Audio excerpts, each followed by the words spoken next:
My name is Sarah, and I'm about to tell you how my life turned into a series of trials that I never expected.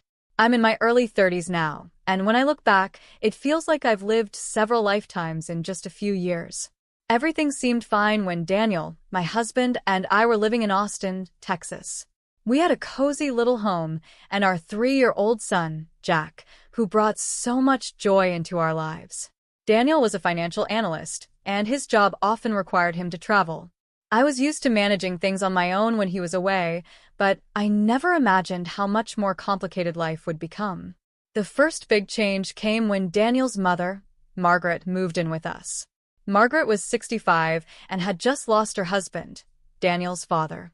Her health wasn't great either. She had arthritis and struggled to live alone. When we offered to have her move in with us, it seemed like the right thing to do. I knew it would be a bit challenging, but I thought we could handle it. At first, things seemed to work out. Margaret was somewhat helpful, and we tried to make her feel at home. But it wasn't long before the situation started to deteriorate. Margaret's behavior changed drastically. What began as small annoyances soon became unbearable. She started leaving dirty dishes in the sink, claiming she'd clean them up later. But later never came. I'd remind her, and she'd apologize, but it was always the same cycle. The mess piled up, and I was left to deal with it. Margaret also began to play mind games. She'd offer to run errands or help with tasks and then conveniently forget or decide she didn't feel like it. It was frustrating, especially when Daniel was out of town. I felt like I was constantly cleaning up after her and trying to manage the household without any help. Every time Daniel was away, Margaret seemed to get worse. It was almost as if she was deliberately making things harder for me. One evening, everything came to a head. A storm was brewing, and the sky was darkening with heavy clouds. I was busy getting Jack ready for bed when Margaret came into the kitchen, where I was trying to tidy up. She started making complaints about the way I'd arranged things, and I tried to keep calm, telling her that I was just finishing up.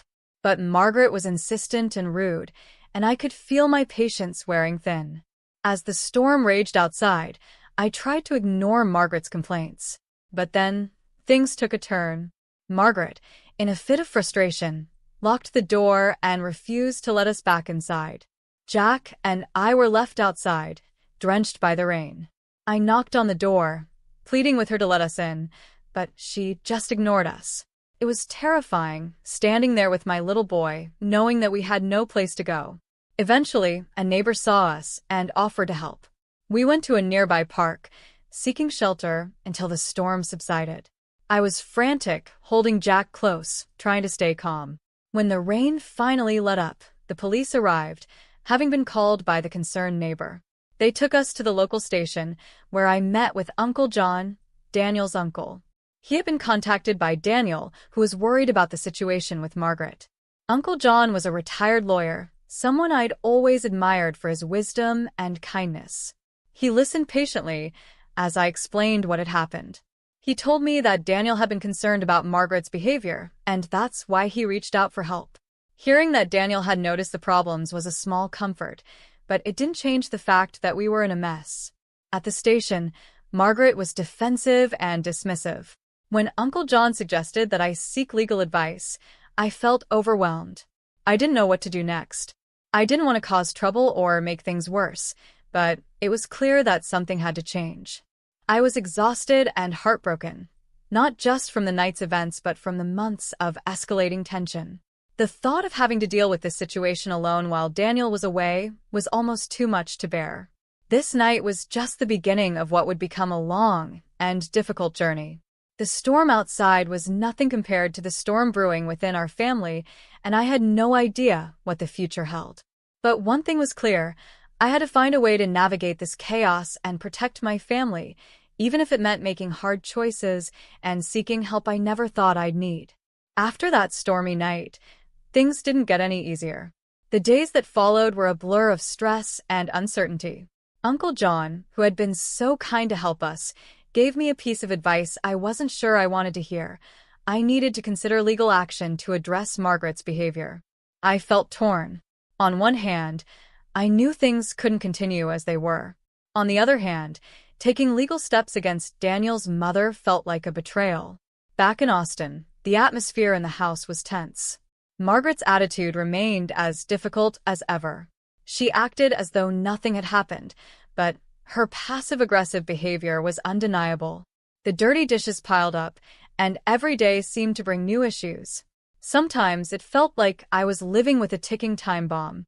Her mood swings were unpredictable, and I was constantly on edge, trying to manage everything and keep Jack shielded from the growing conflict.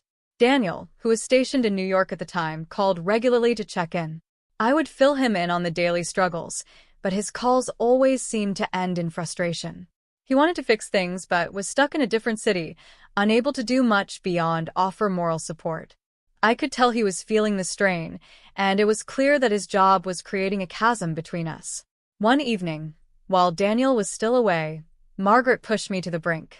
She made a mess in the kitchen and then sat in the living room, watching TV loudly, completely indifferent to the noise. I had Jack trying to sleep in the next room, and the noise made it impossible for him to settle down. I asked Margaret to lower the volume, and she responded with a curt, "I'm watching my program." It was clear she wasn't going to cooperate. I tried to stay calm and waited until Jack was asleep before confronting her. I told Margaret that her behavior was making things very difficult for me and asked if she could be a bit more considerate. Instead of acknowledging my concerns, she became defensive and accused me of being ungrateful. It was as though she was intentionally trying to create conflict. That's when I realized that Margaret wasn't just difficult. She was deliberately antagonistic. The realization hit me hard. I had been hoping that things would improve, but they seemed to be getting worse. I decided it was time to take Uncle John's advice seriously. I began looking into legal options, consulting with a lawyer to understand what could be done. The lawyer explained that we could seek a restraining order or consider placing Margaret in a care facility if her behavior became untenable. The idea of a care facility seemed extreme, but the more I thought about it, the more it became apparent that we needed to explore all possible solutions. Meanwhile, I kept in touch with Daniel, trying to keep him informed without overloading him. I knew he was under a lot of pressure at work, and I didn't want to add to his stress. Still, I could see how deeply he cared about what was happening at home. One night, he broke down during a call, admitting that he felt helpless. It was hard to hear him like that, knowing I was dealing with so much on my own. To make matters worse, Margaret started making comments about Daniel's job, accusing him of abandoning her. She knew that he had to travel for work, but she used it as a weapon to make me feel guilty. It was an ugly tactic, and it wore me down. Each day felt like a new battle, and I was growing more exhausted and isolated. The turning point came when Daniel decided to return to Austin for a few days to address the situation. He wanted to see things for himself and help in any way he could. I was hopeful that his presence would bring some relief, but I was also anxious about how it would play out. When Daniel arrived, the tension in the house was palpable. I showed him the mounting problems with Margaret, from the unwashed dishes to the passive-aggressive comments. Daniel listened, but Margaret was in denial. She insisted that she was being treated unfairly and that I was exaggerating the issues. To provide Daniel with a clearer picture, I decided to record one of Margaret's outbursts. I knew it was a risky move, but I needed evidence of the verbal abuse that had become a regular occurrence. I hoped that hearing it for himself would help Daniel understand the gravity of the situation. The night before Daniel was set to leave, we had another intense argument. Margaret was in rare form, her words sharp and unrelenting. I captured it all on my phone. The recording was painful to listen to, but it was necessary to show Daniel the truth. The next morning, Daniel listened to the recording. His face was a mix of shock and sorrow as he heard Margaret's harsh words. It was clear that he was struggling to come to terms with the reality of the situation. I watched as he grappled with the decision that lay ahead. As the days passed, it became increasingly apparent that something had to be done. The storm I'd been through was not just about the weather. It was a symbol of the chaos and turmoil in our lives. And as much as I hoped for things to get better on their own, I knew that we needed to take decisive action to reclaim our lives and our home. With Daniel back in Austin and fully aware of the situation, things started to shift. The recording I had made was a turning point. It was difficult for Daniel to hear his mother's verbal abuse, but it was also necessary. He needed to understand the depth of Margaret's hostility to make informed decisions about her future. After listening to the recording, Daniel and I sat down to discuss our options. It was a heavy conversation, filled with a mix of sadness and frustration. We both knew that our family's future depended on the decisions we made in the coming days. I had no idea it was this bad, Daniel admitted, his voice tinged with regret. I should have been more involved. I just thought, I don't know, maybe things would get better on their own. I nodded, feeling a mix of relief and anger. I understand. It's been really hard to handle everything on my own. But now that you're here, we need to figure out what to do next. We talked through our options. The idea of placing Margaret in a care facility was one we had been trying to avoid, but it was becoming clear that it might be the only solution. Her behavior had become so unpredictable and aggressive that it was no longer safe or sustainable for us to continue living together. We decided to consult with a care facility in the area. I reached out to a few places, gathering information about their services and the types of care they offered. It was a daunting process, and I felt overwhelmed by the thought of making such a significant decision. Each facility visit felt like another step toward an uncertain future, but we had to keep moving forward. During this time, Margaret continued her defiant behavior. She was aware of our discussions and became even more combative. She accused us of plotting against her and tried to manipulate Daniel by playing the victim. It was emotionally draining to deal with her constant accusations and threats. One evening, Margaret cornered me in the kitchen. Her eyes were cold and calculating. "You think you can just get rid of me, don't you?" she said sharply. "You and Daniel are trying to push me out of my own son's home." I took a deep breath, trying to keep my composure. "Margaret, we're trying to find a solution that works for everyone. Your behavior has made it impossible for us to continue living together. We've looked into care facilities because it's become clear that we need help managing this situation." Her face twisted in anger. "You think you're so much better than me, don't you? I'm not some old woman you can just toss aside. I'm your family, too." I walked away, my heart pounding. It was painful to see her like this, but I knew that confronting her only escalated the situation. I needed to focus on what was best for Jack and for our family as a whole. As the days passed, Daniel and I continued to explore care facility options. We finally found one that seemed like a good fit, comfortable, with a staff that appeared compassionate and understanding. It wasn't a perfect solution, but it was the best option we had. We scheduled a visit to discuss Margaret's potential placement and to ensure the facility could meet her needs. Meanwhile, Daniel had to return to New York for work. It was a bittersweet departure. I felt a sense of relief that he would be back in his routine, but also a pang of anxiety about handling Margaret alone during his absence. We had set a date for Margaret's move to the care facility, and I was dreading the confrontation. The day of Margaret's move was one of the most challenging moments in the entire ordeal. She fought us every step of the way. Her resistance was intense, and it was clear she felt betrayed. Her anger was palpable as we packed her belongings and prepared for her departure. "I can't believe you're doing this to me," Margaret shouted as we loaded her things into the car. "You're tearing apart this family. How could you be so cruel?" I struggled to stay calm. "Margaret, this is not about cruelty. It's about finding a solution that ensures everyone's well-being. We can't continue living like this. You need professional help, and this facility will provide that." Daniel tried to reason with her, but Margaret was inconsolable. The emotional toll was immense. I felt a heavy weight on my shoulders as we drove to the facility, knowing that we were making a difficult decision that would affect all of us. When we arrived, the facility staff were kind and supportive. They took Margaret's belongings and assured us that she would be well cared for. As we left, I could see the sadness in Daniel's eyes. We both knew that this was a necessary step, but it didn't make it any easier. Back at home, the silence was almost overwhelming. The house felt emptier, and the sense of relief was mixed with a deep sadness. I knew that we had done the right thing, but it was hard to shake the feeling of guilt and loss. As I looked around our home, I realized that we had reached a turning point. The storm had passed, but the aftermath was still unfolding. We had taken a crucial step in addressing the issues with Margaret, but the road ahead was uncertain.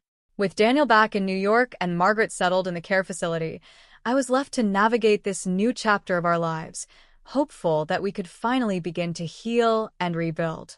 The day we finally left Austin for Italy felt surreal. The house was eerily quiet without Margaret's constant presence, and even though the transition was bittersweet, I felt a profound sense of relief. Daniel and I had worked hard to get everything in order before our move, but as we packed the last of our belongings and prepared to say goodbye, I was filled with a mix of excitement and apprehension. Jack, who was only 3 but perceptive enough to sense the change, clung to me a bit more than usual. I reassured him with hugs and gentle words, trying to make this big change feel like a new adventure rather than a daunting shift. Daniel was also excited about the opportunity for a fresh start in Italy, but I knew that both of us were carrying the weight of our recent experiences. The flight to Italy was long, and Jack grew restless, but we managed to keep him entertained with toys and games. As we landed in Rome, I was struck by the city's beauty and the sense of possibility it held. It was a stark contrast to the tension and conflict we'd left behind. Our new home was in a charming small town in Italy, surrounded by rolling hills and picturesque landscapes.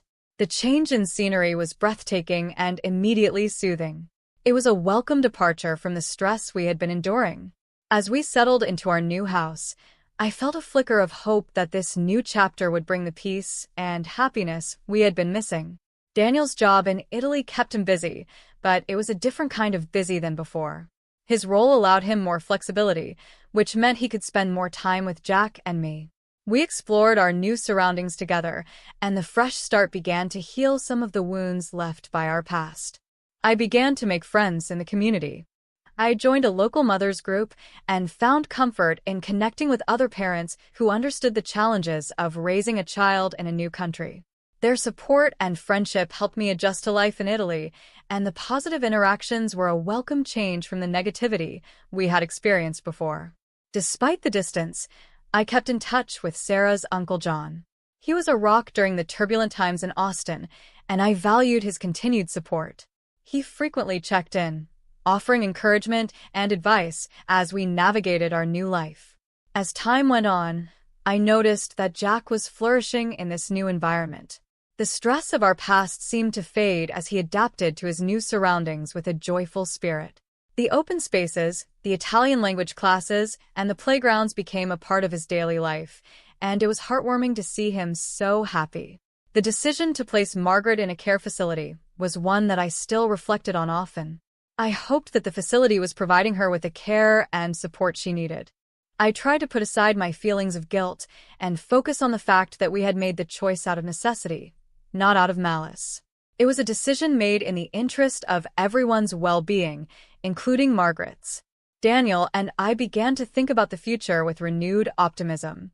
We had faced so many challenges and had come through them stronger.